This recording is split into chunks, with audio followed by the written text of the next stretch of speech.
Is the named person scheme an unacceptable intrusion by the state into family life? Now, that was one of the questions put to a panel of Scottish MPs on Question Time last night. Now, if you live outside of Scotland, you might be thinking, what on earth is the named person scheme? But in Scotland, this has been controversial. With the SNP's re-election last week, it's now going to be rolled out across the country from August. Now, what does it actually mean? OK, well, in essence, the named person scheme means that every single child up to the age of 18 will have one named person. Now, this is someone outside of their family. It might be a teacher or a health visitor. And that person will look out for their welfare, in effect. Along Question Time, Humza Yousaf, as the SNP MSP for Glasgow Pollock, defended the scheme. The advice is only provided when or if a child or indeed a parent needs it for the well-being of the child. This is not a state guardianship scheme. Some of the hyperbole around this, some of the misconceptions around this are not only vacuous, but frankly put children's lives in danger, those who could slip through the cracks. Now, I did have two foster nephews until recently. Those children were passed from pillar to post to pillar to post. The named person scheme already exists in many parts of the country. All we're simply doing is running it and rolling it out across Scotland. Opponents of the scheme are attempting to have it quashed by the law courts, arguing the legislation amounts to a big brother scheme that will undermine some parents and breach a family's right to privacy, and also divert resources away from children who are genuinely vulnerable. But many children's charities say the scheme will actually help ensure that more cases of child abuse and neglect are uncovered and dealt with. Michael's a teacher in Scotland and is concerned it's just not being explained properly. There is no extra, it's not like an overseer where we are collecting extra data or parents are being monitored. It's someone in a child's life who is kind of consistent, like a nursery nurse or a primary school head teacher. And if the child has any issues, or the parents feel that they have any issues, then they can go to that person and seek advice.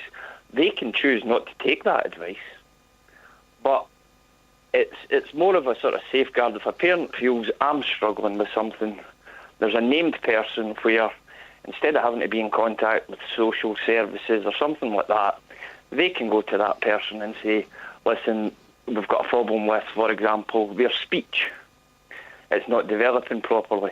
Is there an expert we can speak to about this? And they will be able to offer advice. It's more that sort of thing. Craig is in Aberdeen and contacted Five Live to say he agrees with the scheme, but he thinks other things should be put into place first. The social service network in Scotland, as well as in England, Wales and Northern Ireland, is completely stretched. And I think what they need to do is they need to start looking at the aspect of social services, then go on to the education side of things, and then probably go on to the named person side. Because at the moment, you've got children that are out there that are wanting help and wanting advice, but they don't know who to go to. And I suppose the named person would probably deal with that, but introducing it when you've still got all the problems with social services, healthcare, mental health, and also the education system, you're actually creating more problems. Let's talk more about this and try and work out exactly what's going on and understand what the concerns are on both sides here. Martin Cruz, director of Bernardo Scotland. Morning, Martin.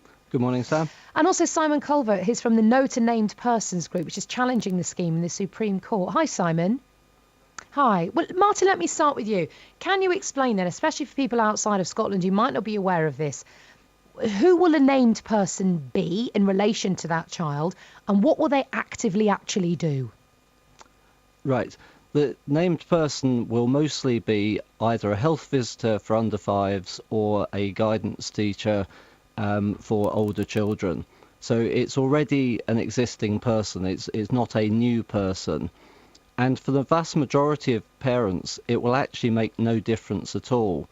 It's a universal system, but it's responding to concern and need and people asking for support. It's not a universal assessment of every child in the country. OK. Isn't that a good news then, Simon, that it just means everything should be streamlined down? If there's any issues, you only need to go to one person and they deal with everything else. Yeah, if that was all the named person scheme did, there wouldn't be a problem, would there? I mean, what parents asked for was a lead professional, and what Michael, that teacher you had there, was defending was basically the scheme that parents asked for, which was a lead professional, which is where you are already involved with service providers. Perhaps your child has special needs. Instead of having to go to multiple people, you can go to one. That makes perfect sense. But the law that the Parliament passed did not deliver a lead person. The law that the Scottish Parliament passed delivered this named person scheme, where the named person has power to act where they consider it to be appropriate. That's the phrase in the statute. Is it not going to be within their best interest not to? I mean, they don't want to give themselves extra work where there's no reason. Would there actually be a case where someone might use the power in inverted commas incorrectly? Well, you have to consider the scheme as a whole, because their job is to promote what's called well-being. So this is not a scheme that's to do with identifying children who are vulnerable, who are at risk of significant harm. We already have that in the law in Scotland. What this is doing instead is saying that these people have to promote well-being, and the government guidance says that well-being means happiness. And this is the problem, is that it's on a statutory basis giving this person a power and a responsibility to monitor the happiness of children. And they use these all kinds of acronyms like the Shannari indicators: safe, healthy, active, nurtured, achieving, responsible, respected, included. Now, if you take the issue of safety, I didn't allow my kids when they were toddlers to climb on chairs. My friends allow their kids to climb up on chairs. If you take any one of those indicators, and if you have 100 people in the room, you'll have 100 different opinions about what the right thing to do is. But you are putting a statutory responsibility on a teacher or a health visitor to be assessing these things in all the families that they see. And I feel sorry for these named persons, because they are going to have an impossible job.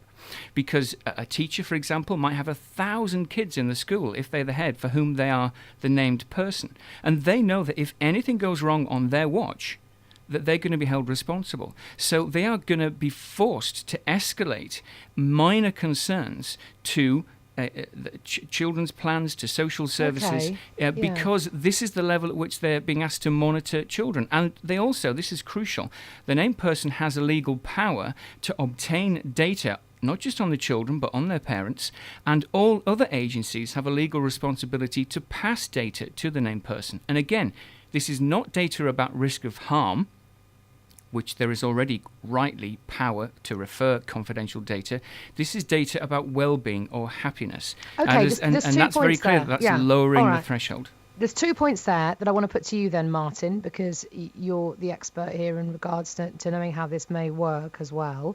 The first thing that Simon raised there was the logistical, the practicalities here. You've got one head teacher, 1,000 kids. How on earth can they be responsible for those 1,000 kids, and yet aren't they going to be really concerned because if one case slips through the net, it's going to fall back on them? Logistically, how would that work? Well, Simon's raised a lot of concerns there, but this isn't a new scheme. This is already happening across parts of Scotland. What we're talking about is rolling out something consistently. And the reason that Barnardo's and other children's charities support this scheme is because if you get beyond the hyperbole, what it's actually doing is helping. If we look at the facts, there was an assessment done over the course of a month in Ayrshire just before Christmas, and they looked across a secondary school and 4 feeder primary schools, so about 1,000 children. Over the course of a month, how many concern reports were generated? And it was 8. We are not talking about vast numbers of concerns that are going to be going around the system. And in fact, where places in Scotland where this has been introduced, what you found is actually less state intervention, because previously, if a concern was raised, it had to go to the Children's Reporter system. Okay. And in actual fact, what's happened is that the named person can actually reduce the intervention at that stage. What about the data issue? Before you come back, Simon. Simon also had a data issue there, Martin, where he said, this named person has the power to access data without the parents' knowledge and pass that data on. We've discussed with the Information Commissioner in Scotland and got very clear guidance on what data sharing should be undertaken. And the vast majority of the named person activity is to offer advice and support, which the parent can either take up or not. And it's in very rare circumstances where that would be escalated. And if there were child protection concerns, it would become a lead professional issue rather than a named person. So, of course, you can generate scare stories about how this might work, but the evidence from across Scotland where this is already happening is that it is working well and it is an improvement of the existing system. At the heart of all of this, Simon, is children. And I've just had a text in saying anything that helps to protect children or gives them an outlet is a good thing. Nothing will convince me otherwise. I mean, if this is going to make sure that fewer children go through terrible times or slip through the net, isn't that just a positive thing? Imagine you're a social worker and you get a certain number of referrals every month. But when this scheme comes into operation in August, and whatever else Martin says, he knows that the statutory scheme does not come into place until August. But when the scheme comes into place, you have all over Scotland teachers and health visitors who are not child protection professionals, and they get passed all kinds of information about children. They are concerned not to miss anything, so they refer it up to a social worker. That social worker's desk is going to be leaning over with the weight of all of the extra referrals they're going to get. So what does that mean? That means the kids that really are vulnerable, the files that really are important, are going to be pushed even further to the back of the queue. That's a key point, Martin, isn't it? The more work social workers have, the less time they have to spot the really big issues. Well, if the proposal that Simon is saying there, that the volume of concerns was increased, then of course that would be a concern. But the evidence is that isn't what happens. What we have to remember is that children don't conveniently have a label which says they're either at risk or not, and children's circumstances change. So we need a system that is flexible and picks up concerns early. And the vast majority of parents who we work with, if they've got an issue, what they want is support. It's not this concern that somehow the state is going to step in and remove their children or something. I didn't talk about unrealistic. That. What do you say to these parents who found out, because they've put in data subject access requests, that their named person in the pilot areas has compiled dossiers on them and their children, 60 pages, 120 pages, all kinds of trivia, and these parents didn't even know that the named person was compiling this stuff on them, and that is going on behind parents' backs, and again, it's not stuff to do with actual risk to children. It's stuff like, the kid had a runny nose. These are real cases that are going on right now. How's there the time for these dossiers to be put together? It seems. Well, you have to wonder, don't you? Health visitors themselves complained to the Unison Union, and over half of them who responded to the survey Simon, disagreed with the named person scheme. That was a survey that was done with 30 health visitors. I saw the numbers. Just over half expressed concern and about Unison new published legislation. it as their own. Unison published the concerns, and they did the figures themselves. These are not my figures; it's Unison's figures. And over half of those surveyed were raising concerns that they, as health visitors, were going to be overwhelmed, that it was going to stretch the system to breaking point, and that it was going to damage relationships. I've just spoken with a mother this morning. This is an intelligent, professional person, and she says, and one of her children has special needs. She explained to me that knowing what she knows through her own study of the named person law and the guidance, she would not let into her home now all of the therapists and the health visitor who came through her door when her children were little, because she knows they are under pressure from this law, from this guidance, to be monitoring her parenting and reporting things back. That's a terrifying prospect. This is a very damaging law. And Bernardo's has to be careful about its independence on this. Simon, it's Bernardo's getting £250,000 from the Scottish 26,000. Government, and referrals from the named person scheme will come through Bernardo's doors. It's going to have to work a lot harder to persuade parents that it's really independent from the government on this policy. Okay, Simon, thank you for that. Martin, a final response, please. Bernardo Scotland works with over 26,000 children, young people and families across the country every year. Do you honestly think that we would put that in jeopardy if we didn't think that the named person scheme was a good idea? I don't think you understand children? it. Okay, both. Thank you very much indeed to Martin Crewe, Director of Bernardo Scotland, and also Simon Calvert.